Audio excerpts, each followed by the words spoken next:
The U.S. Civil War started April 12, 1861 and ended April 9, 1865, with the surrender by Robert E. Lee at Appomattox Courthouse in Virginia. The Civil War was the bloodiest war in American history, with a total of 600,000 casualties and numerous families torn apart. In these 4 years, there were 1.5 million Union troops and 1.2 million Confederate.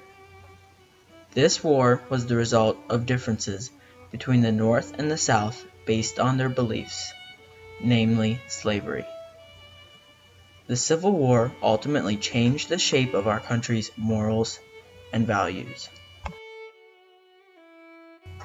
The Civil War was split into two halves geographically: the West and the East. These two regions are called the Eastern and Western theaters. The Eastern theater is considered more strategic because of its close relativity to Washington, D.C.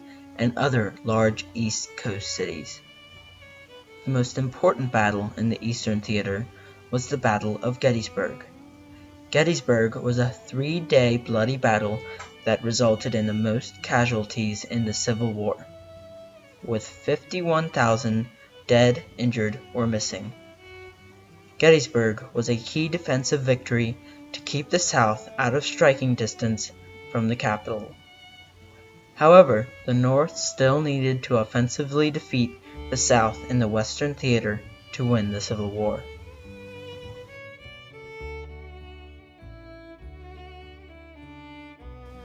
The Western theater took place in 7 states, from the northernmost border of Kentucky to the southernmost shore of Louisiana. The hinging battle in the Western theater was the Battle of Chattanooga.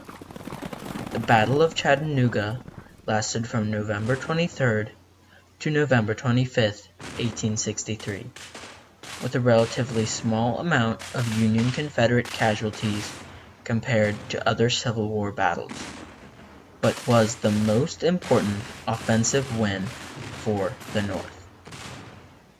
There were 3 Civil War battles fought in Chattanooga, and the Third Battle of Chattanooga enabled the North to control the Southern transportation systems, change Union leadership, and clear the path for Sherman's march to the sea.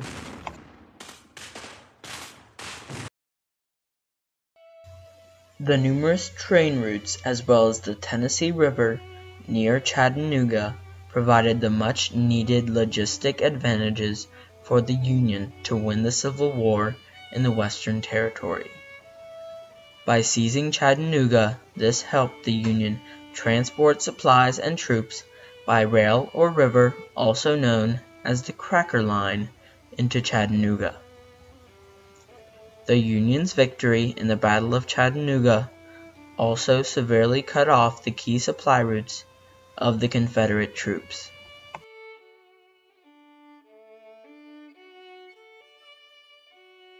President Abraham Lincoln realized with the devastating loss at Chickamauga in September 1863 that the Union forces needed more strategic leadership of their troops. President Lincoln assigned General Ulysses S. Grant to lead the Union troops through the Western Territory, beginning with the Battle of Chattanooga.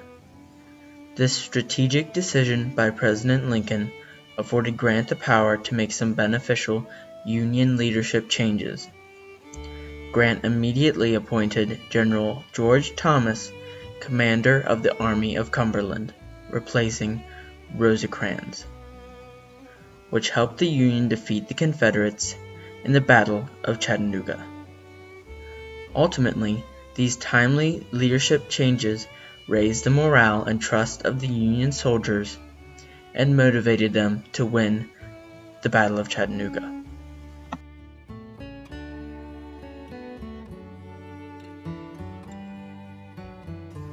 Winning at the Battle of Chattanooga opened the South up for the Union to advance and win the Civil War. General William T. Sherman took advantage of this opportunity by immediately marching his troops south in a straight line all the way to Alabama.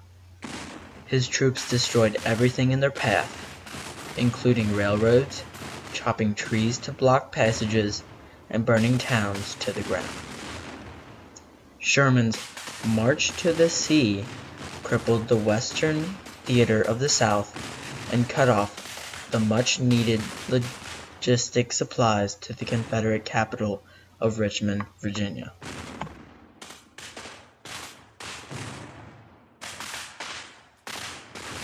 The victory at the Battle of Chattanooga, or the Battle above the Clouds, cleared the path for the North's victory over the South. The victory at the Battle of Chattanooga made it possible for the Union to gain a foothold within the Western Territory with stronger leadership, more accessibility via rail and river, and was the launching pad for Sherman's march to the sea. Without winning the Battle of Chattanooga, the Confederacy would have continued to thrive, with the Civil War lasting much longer, while the United States lost more and more lives.